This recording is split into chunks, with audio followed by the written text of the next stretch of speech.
Hi everyone, I'm Meenakshi Sharma, a teacher and your guide. Today I'm here with explanation of fourth lesson of the book Footprints Without Feet of Standard 10th. And name of the lesson is A Question of Trust, written by Victor Canning.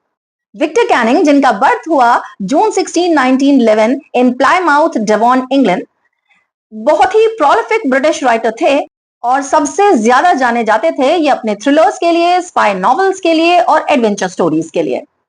इन्होंने लिखना शुरू किया था 1930s में और successfully 1980s तक इन्होंने लिखा, तो इनका करियर अच्छा खासा चला 1980s तक।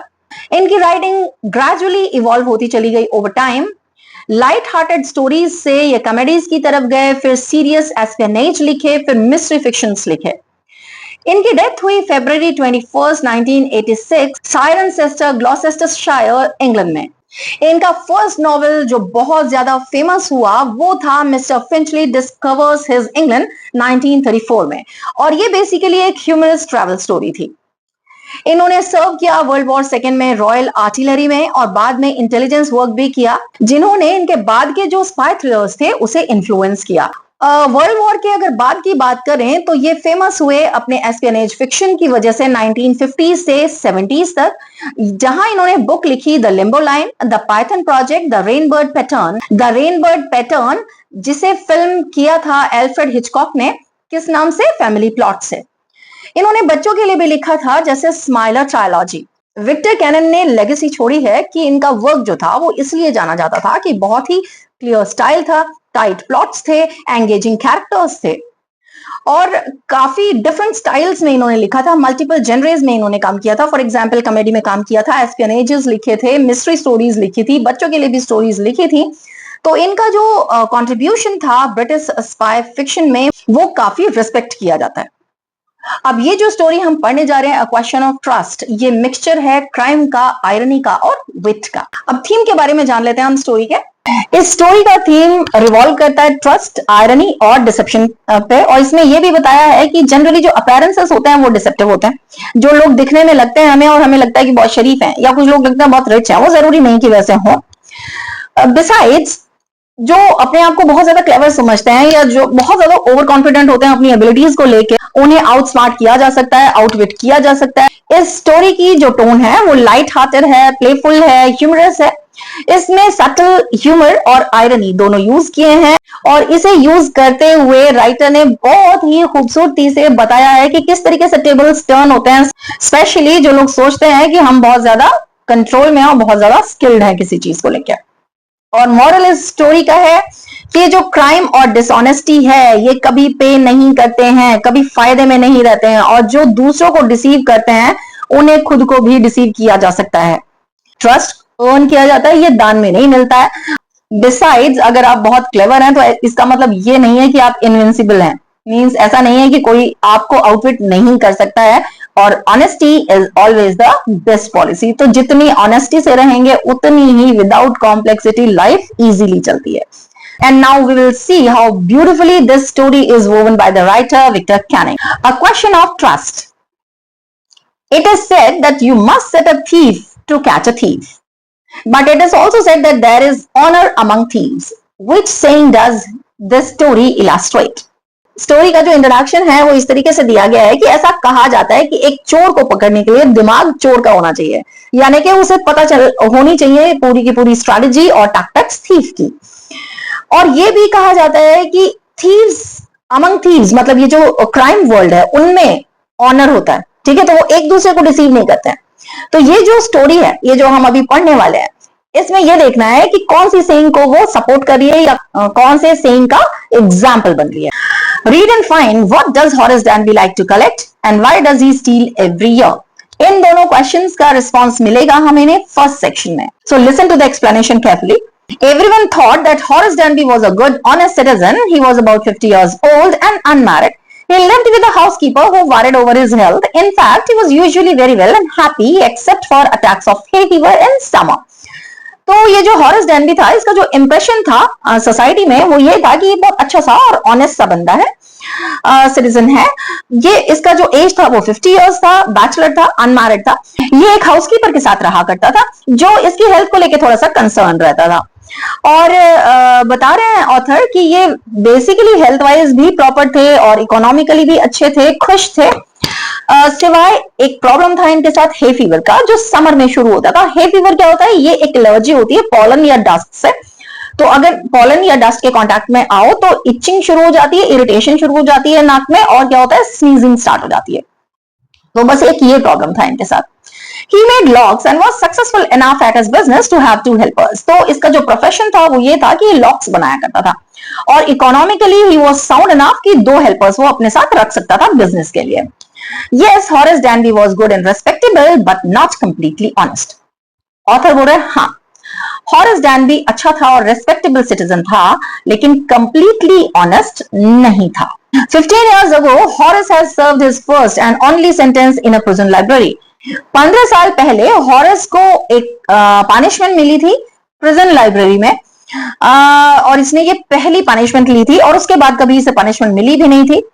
इसे बहुत पसंद थी, he loved rare and expensive books. तो इसका पैशन था, इसका जो he was fond of expensive books, पढ़ा करता था, वो बुक्स पढ़ने का बहुत शौकीन था। So he robbed a safe every year. तो उसकी आदत थी कि वो एक सेफ लूटा करता था हर साल। Each year he planned carefully just what he would do, stole enough to last for 12 months and secretly bought the books he loved through an agent. बहुत ही मेटिकुलस प्लानिंग इसकी हुआ करती थी कि इसे क्या करना है, और एक ही बारी में जो ये रॉबरी करता था वो इतनी रॉबरी करता था कि 12 मंथ्स के लिए एनफ हो जाए कि ये बुक्स खरीद सके। और वो जो बुक्स थी वो सीक्रेटली बाय करता था थ्रू एजेंट्स। ठीक। Now walking in the brightly July sunshine, he felt sure that this year's robbery was going to be as successful as all the others. अभी वो जुलाई सनशाइन में वॉक करते हुए जा रहा था और वो श्योर इनफ था, कॉन्फिडेंट इनफ था, क्योंकि वो तो स्किल्ड था, कि इस साल की रॉबरी भी जैसे हर साल की रॉबरी होती है सक्सेसफुल ही रहने वाली है। For 2 weeks he had been studying the house at Shotover Grange, looking at its rooms, its electric wiring, its paths and its garden. पिछले 2 हफ्तों से यानी 15 दिनों से वो स्टडी कर रहा था घर एक शॉटोवर ग्रांज पे। ये एक कंट्री साइड में होते हैं जो फॉर्म वगैरह के साथ जो बिल्डिंग होती है, वो वाला घर था, और वो इसे ऑब्जर्व कर रहा था, नोटिस कर रहा था, स्टडी कर रहा था प्रॉपर्ली कि हो क्या रहा है इस घर में। उसने रूम्स देख लिए थे, इलेक्ट्रिक वायरिंग भी देख ली थी, उसके पार्ट्स कैसे हैं, उसके गार्डन कहाँ कहाँ है, पूरी मैपिंग देख ली थी। जैसा कहा ना कि ये बहुत ही मेटिकुलस प्लानर था, तो वो पहले से ही सब कुछ पता कर लेता था जहां भी इसे रॉबरी करनी होती थी। तो यहाँ ये इस घर में जो शॉटोवर ग्रांज पे था उसकी पूरी स्टडी इसने कर ली थी। This afternoon, the 2 servants who remained in the Grange while the family was in London had gotten to the movies. अब इस दोपहर जो 2 सर्वेंट्स यहाँ रहते थे वो तो गए थे मूवी देखने के लिए, और बाकी लोग जो फैमिली थी वो ऑलरेडी लंदन में थी, ये इसे पता था। Horace saw them go and he felt happy in spite of a little tickle of hay fever in his nose. अब जब हॉरेस ने उन 2 सर्वेंट्स को मूवी जाते हुए देखा तो वो बहुत खुश हो गया, दो इसके साथ उस दिन कुछ प्रॉब्लम थी, थोड़ी टिकलिंग हो रही थी हे फीवर की इसकी नोज में, ठीक है, थोड़ी इरिटेशन थी इसे already. He came out from behind the garden wall, his tools carefully packed in a bag on his back. तो वो बहुत ही केयरफुली गार्डन वॉल के पीछे से आया, उसके टूल्स एक बैग में थे और जो उसने अपने बैग पे रखे हुए थे। There were about 15,000 pounds worth of jewels in the grand safe. और ऐसा कहा जा रहा था कि लगभग 15,000 pounds की ज्वेलरी उस सेफ में थी। If he sold them one by one, he expected to get at least 5,000. तो वो कह रहा है कि अगर उसने ये ज्वेलरी 1 by 1 अगर बेचनी शुरू की तो एटलीस्ट 5,000 उसे मिल जाना है, enough to make him happy for another year. तो ये इन 5,000 से एक साल के लिए तो बुक्स खरीद सकता था। There were 3 very interesting books coming up for sale in the autumn. और 3 बहुत ही इंटरेस्टिंग बुक्स ऑटम में सेल पे आने वाली थी। Now he would get the money he wanted to buy them. और अब उसे वो पैसा मिल जाएगा जिनसे वो वाली बुक्स खरीद सकता था। अजीब सा लग रहा होगा ना कि इसका पैशन भी क्या है, मतलब रॉबरी भी कर रहा है तो किसके लिए कर रहा है? बुक्स पढ़ने के लिए कर रहा है। He had seen the housekeeper hang the key to the kitchen door on a hook outside. He put on a pair of gloves, took the key and opened the door. He was always careful not to leave any fingerprints. इसने देखा था कि housekeeper जो है ना, वो जो की है उसे किचन डोर पे हुक पे टांग के गया था। अब उसने क्या किया, ग्लास पहने और की ली और डोर ओपन किया। बहुत ज्यादा केयरफुल था, जैसा कहा मैंने मेटिकुलस प्लानर था तो बहुत ज्यादा केयरफुल था और वो कभी भी फिंगरप्रिंट्स छोड़ने के मूड में नहीं होता था। Now, a small dog was lying in the kitchen. It stirred, made a noise, and moved its tail in a friendly way. Means एक छोटा सा डॉगी मीन्स पमेरेनियन जैसा होगा, तो वो वहां पे लेटा हुआ था. स्टर्ड मीन्स थोड़ा सा वो हिला, और उसके बाद थोड़ी सी उसने नॉइस की और अपनी टेल जो है वो फ्रेंडली वे में मूव की. Alright, Sherry, Horace said as he passed. और उसने उस डॉगी का नाम लिया, बोला Sherry, it's okay. All you had to do to keep dogs quiet was to call them by their right names and show them love. तो वो author कह रहा है कि डॉग्स के साथ अगर डॉग्स को कंट्रोल में करना है, मीन्स उन्हें एमिकेबल बनाना है, तो बस उन्हें उनके नाम से बुला लो और थोड़ा सा प्यार दिखा दो, तो वो कंट्रोल में आ जाते हैं. The safe was in the drawing room behind a rather poor painting. Horace wondered for a moment whether he should collect pictures instead of books, but they took up too much room. In a small house, books were better. तो वो कह रहा है कि safe जो थी वो drawing room में थी एक पेंटिंग के पीछे. तो एक मोमेंट के लिए हॉरेस ने सोचा कि चलो पिक्चर्स ही कलेक्ट करके ले चलता हूँ बुक्स के बजाय. और फिर उसने सोचा कि बुक्स तो बहुत ज्यादा स्पेस ले लेंगी और उसके छोटे घर में बुक्स ही बढ़िया है. ठीक है, तो बुक्स ही खरीद लेगा वो पैसों से. There was a great bowl of flowers on the table and Horace felt his nose tickle. अब बताया ना कि उसे हे फीवर था, जो पॉलन से एलर्जी होती है, पॉलन और डस्ट से. अब उसने देखा कि बहुत बड़े बड़े बोल्स थे फ्लावर्स के, और उसकी जो नोज थी पहले ही टिकलिंग की प्रॉब्लम हो रही थी, इरिटेशन सी हो रही थी उसे, तो वो थोड़ी यहाँ आके एस्केलेट हो गई, बढ़ गई.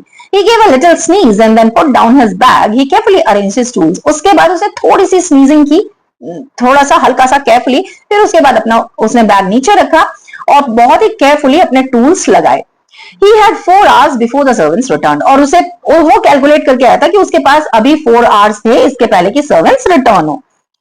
The safe was not going to be hard to open. और सेफ उसके लिए टफ नहीं थी ओपन करनी, ब्रेक करनी. After all, he had lived with locks and safes all his time. पूरी की पूरी लाइफ प्रोफेशन क्या था उसका, लॉक बनाना, और रॉबरी किया करता था अक्सर, तो वो ब्रेक किया करता था सेफ. तो वो स्किल्ड था, इसलिए उसके लिए बहुत ज्यादा टफ काम ये नहीं था. The burglar alarm was poorly built. और उसे इतना पता था कि इस घर में जो बर्गलर अलार्म है वो अच्छी तरीके से काम नहीं कर रहा है. ठीक है, वो प्रॉपर नहीं है. He went into the hall to cut its wire. और वो हॉल में गया उस बर्गलर अलार्म का वायर कट करने के लिए. He came back and sneezed loudly as the smell of the flowers came to him again. अब वो वापस आया और फिर से वो जो फ्लावर्स की स्मेल उसकी नाक में आई, और इस बार उसने स्नीजिंग थोड़ा लाउड की. How foolish people are when they own valuable things, Horace thought. अब Horace सोच रहा है कि ये जो लोग होते हैं जिनके पास बहुत वैल्यूएबल थिंग्स होती हैं, बहुत एक्सपेंसिव थिंग्स होती हैं, इतने बेवकूफ कैसे होते हैं. A magazine article has described this house, giving a plan of all the rooms and a picture of this room. एक मैगजीन आर्टिकल में क्या हुआ था कि इस घर के पूरे रूम्स का प्लान आया था और इस रूम का पिक्चर भी आया था. The writer had even mentioned that the painting hid a safe. और राइटर ने उस आर्टिकल में इतना भी बता दिया था कि ये जो पेंटिंग लगी हुई है ना, इसके पीछे एक सेफ है.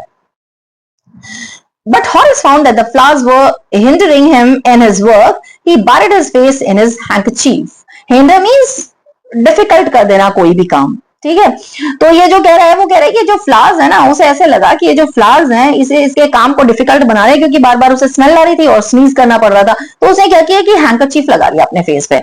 Then he heard a voice from the doorway. What is it? A cold or hay fever? और अचानक से दरवाजे से उसे एक आवाज आई. और आवाज क्या थी, वो क्वेश्चन क्या करती है उससे कि ये कोल्ड है या hay fever. Before he could think, Horace said hay fever and found himself sneezing again. अभी वो सोच नहीं पाया कि आवाज कैसे आ सकती है या कौन पूछ रहा है, बस इंस्टिंक्टिवली उसने जवाब दिया कि hay fever. और फिर से उसने देखा कि वो फिर से स्नीज कर रहा था. The voice went on. You can cure it with a special treatment. You know, if you find out just what plant give you the disease. I think you would better see a doctor if you're serious about your work. I heard you from the top of the house just now. ये जो voice थी इसने continue किया और ये क्या बोलती है कि ये जो तुम्हारा हे फीवर है ना, एक स्पेशल ट्रीटमेंट से इसे क्योर किया जा सकता है. पता है, अगर तुम्हें लेकिन अगर तुम्हें इतना पता हो कि कौन सा प्लांट से ये तुम्हें एलर्जी है, और बोलिए कि अगर तुम अपने जॉब को लेके, प्रोफेशन को लेके सीरियस हो, तो तुम्हें एक डॉक्टर से मिल लेना चाहिए. और मुझे ना तुम्हारी आवाज, मैं घर के ऊपर थी, टॉप पे थी, वहां सुनाई दी. अब इस सेक्शन में जो 2 क्वेश्चंस थे उनके जवाब तुम्हें मिल गए होंगे. What does Horace Denby like to collect? He liked to collect rare and expensive books. Why does he steal every year? Because he was passionate to read those rare and expensive books and he wanted to buy those books. So to buy those books, he stole each and every year. Link of answers to all the questions I have given in the description box. एक और request है तुम लोगों से कि अगर कुछ समझ में नहीं आया है तो please right it down in the comment box so that I can work on it. और अगर सब कुछ बहुत अच्छी तरह समझ में आ रहा है, still write it down in the comment box to encourage me. Now it's all your responsibility to make this video responsible. अब नेक्स्ट सेक्शन में जो तुम्हें आंसर्स मिलेंगे वो इन दो क्वेश्चंस के मिलेंगे. Who is speaking to Horace Danby and who is the real culprit in the story? It was a quiet, kindly voice, but one with firmness in it. ये जो आवाज थी ये शांत थी, काइंड थी, बहुत ही रेजोल्यूशन, फर्म सी थी, स्ट्रिक्ट सी थी. A woman was standing in the doorway and Sherry was rubbing against her. एक वुमेन खड़ी हुई थी डोरवे में और शेरी जो डॉगी था वो रब कर रहा था उसके against. She was young, quite pretty and was dressed in red. वो यंग थी, बहुत चार्मिंग थी, खूबसूरत थी, अट्रैक्टिव थी और ड्रेसअप उसने किया हुआ था रेड में. ये देखो फिगर में तुम्हें पता चलेगा, प्यारी सी लेडी है, बहुत खूबसूरत सी लेडी है. She walked to the fireplace and straightened the ornaments there. और वो फायरप्लेस की तरफ के पास चल के आई और उसने जो अपने ऑर्नामेंट्स थे, ऑर्नामेंट्स क्या होता है, ज्वेलरी यहाँ होगा. Ornaments basically the things that use to decorate something. तो यहाँ ज्वेलरी उसने जो पहनी हुई है वो ऑर्नामेंट्स अपने स्ट्रेट करती है, ठीक करती है. Down Sherry she said anyone would think I had been away for a month. तो उसने शेरी को बोला बैठो, शेरी डॉगी, और बोल रही कि हाँ कोई भी यही सोचेगा कि मैं एक मंथ के लिए बाहर थी. She smiled at Horace and went on. और वो स्माइल पास करती है हॉरेस की तरफ और कैरी ऑन करती है अपनी जो कन्वर्सेशन थी. However, I came back just in time, though I didn't expect to meet a burglar. कह रही है लकीली मैं बहुत ही टाइम पे वापस आ गई हूँ, दो मैं एक्सपेक्ट नहीं कर रही थी कि घर में कोई बर्गलर मिलेगा मुझे. Horace had some hope because she seemed to be amused at meeting him. Horace को ना कुछ उम्मीद लग रही थी क्योंकि ऐसा महसूस हुआ उसे कि ये जो लेडी है ना ये थोड़ी सी खुशी है उससे मिलके. He might avoid trouble if he treated her the right way. और उसे ऐसे लगा कि अगर इसने इससे आराम से बात की और बहुत ही तरीके से इससे बात की तो ये इससे पीछा छुड़ा सकता है और यहां से निकल सकता है. He replied, I didn't expect to meet one of the family. और उसने कहा कि मैं खुद भी एक्सपेक्ट नहीं कर रहा था जब मैं यहाँ आया था कि मुझे फैमिली का कोई मेंबर यहाँ मिल जाएगा. She nodded. I see what an inconvenience it is for you to meet me. What are you going to do? तो उसने कहा हाँ. Nodded means उसने affirmation दिया कि हाँ बिल्कुल सही, मुझे ऐसे लग रहा है कि मेरा यहाँ होना, मुझसे मिलना तुम्हारे लिए एक इनकन्वीनियंस हो गया, ट्रबल हो गया है. वैसे करने क्या जा रहे थे? Horace said my first thought was to run. तो Horace बोल रहे पहला जो थॉट था तुम्हें देखने के बाद मैं भागने वाला था यहाँ से. Of course you could do that, but I would telephone the police and tell them all about you. They would get you at once. तो उसने कहा हाँ बिल्कुल तुम ऐसा कर सकते हो, लेकिन मैं फौरन पुलिस को फोन कर दूंगी और वो तुम्हें पकड़ लेंगे. Horace said I would of course cut the telephone wires first and then he hesitated, a smile on his face. I would make sure that you could do nothing for some time. A few hours would be enough. तो Horace बोल रहे हैं कि obviously मैं phone के जो wires हैं वो काट के जाता और के बाद वो hesitate means to take a pause before talking something और बिफोर प्लानिंग समथिंग. तो उसने थोड़ा सा पॉज लिया, रुका और उसके फेस पे थोड़ी smile I.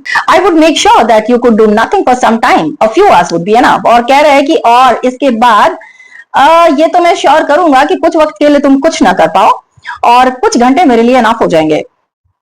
She looked at him seriously. You would hurt me. तो अब उसने सीरियसली थोड़ा सा जोर से बोला कि अच्छा तो तुम मुझे चोट पहुंचाओगे, तुम मुझे हर्ट करोगे. Horace paused and then said, I think I was trying to frighten you when I said that. तो Horace थोड़ा रुकता है और बोलता है अरे मैं सिर्फ तुम्हें थ्रेटन कर रहा था, डरा रहा था.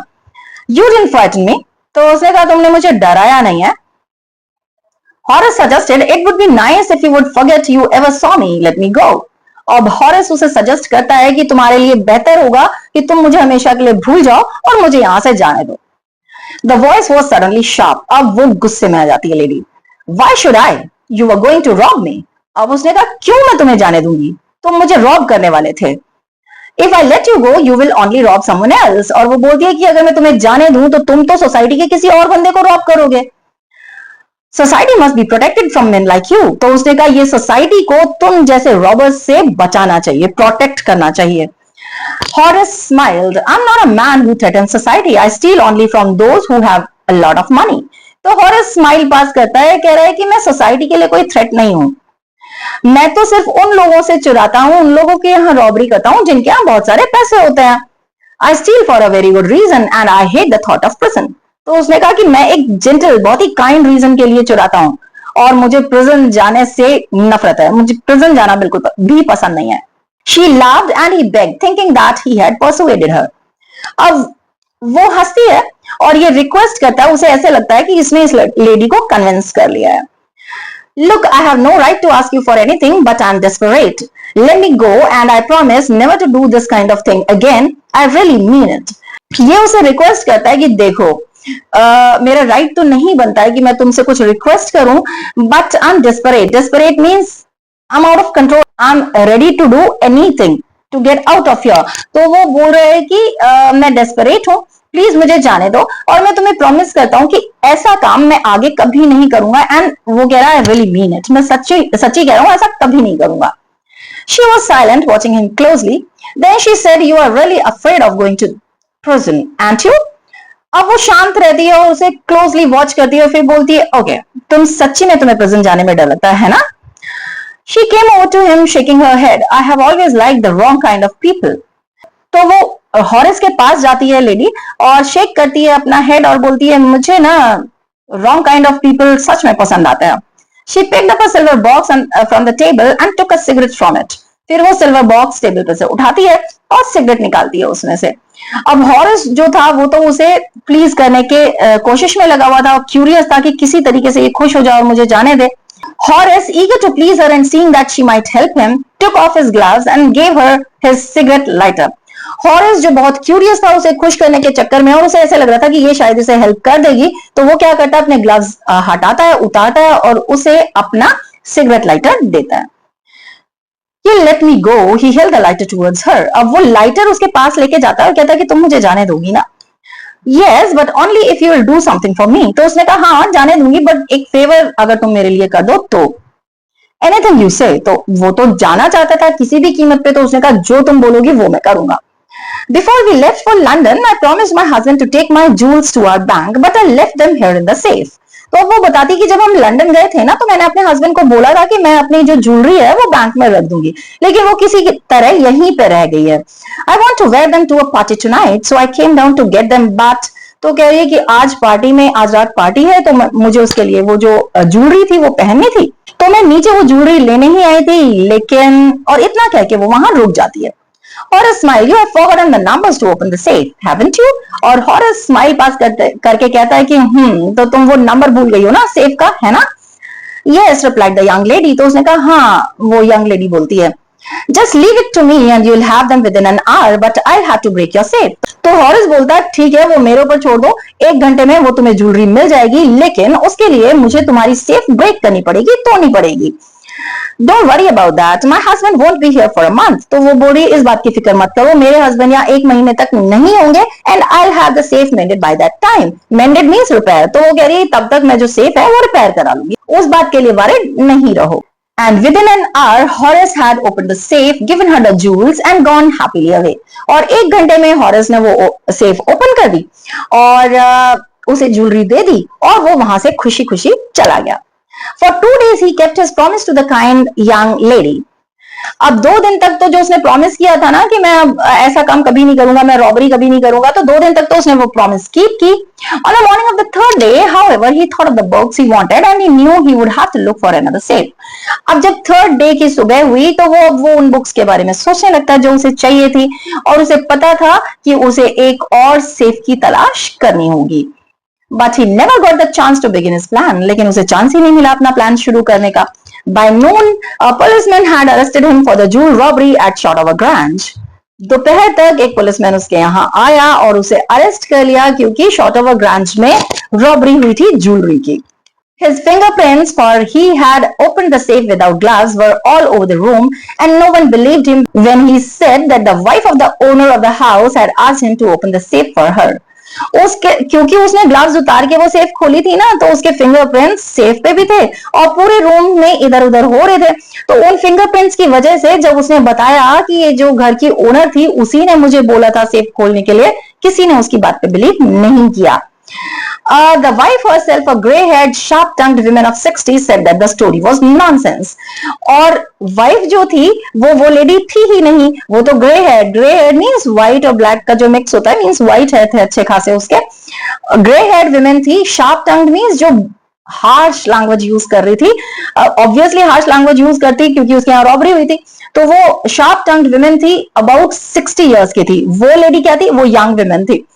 और उसने कहा कि ये जो भी स्टोरी बना रहा है ना, ये सब नॉनसेंस है, मैंने इससे कुछ नहीं कहा.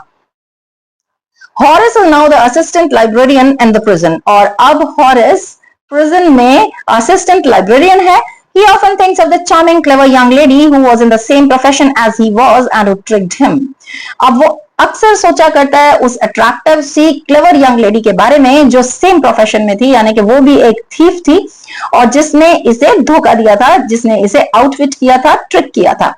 He gets very angry when anyone talks about honor among thieves. अब जब कोई भी इस फ्रेज का यूज करता है honor among thieves, तो इसे बहुत ज्यादा गुस्सा आता है, क्योंकि यही तो आयरनी है. ऑनर अमंग थीव्स को लेके ये अपने ऊपर जो बीती है, जो भी इंसिडेंट इसके साथ हुआ है, उसे लेके बहुत ज्यादा गुस्सा हो जाता है. और इस पार्ट में जो 2 क्वेश्चन पूछे थे वो थे, who is speaking to Horace Danby? A young, charming lady who was dressed in red and who claimed that he was the owner of the house was speaking to Horace. Next question is, who is the real culprit in the story? Basically, the real culprit in the story is that charming woman who outwit Horace Danby. Although, as I've told you, link of clear and concise answers are given already in the description box. And this is how we have come to the end of the story. Once again, I claim that you would have found the story very interesting as I find it. If you have got the story well, please like, subscribe and share. Thank you. Grateful.